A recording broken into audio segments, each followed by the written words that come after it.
ရောင်နဲ့နဲ့မောင်မောင်မိုင်းတုံရွှေရာဟိုရခေါင်ရှိပြတာပြင်းများတဲ့လူကမောင်မောင်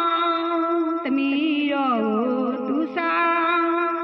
ဘုံတော်စကြတရားခောက်တော့တိုင်းပေါက်လို့ပြီကြော်မောင်ညာရဲ့ညရောင်နဲ့နဲ့မောင်မောင်မိုင်းတုံရွှေရာဟိုရခေါင်ရှိပြတာပြင်းများတဲ့လူကမောင်မောင်သမီးတော်ကိုသူစားဘုံတော်စကြတရားခောက်တော့တိုင်းပေါက်လို့ပြီကြော်မောင်ကြောက်တိုင်းကြောက်ပြီးကြောက်မြို့တီဟာစမြန်းလေးရှာ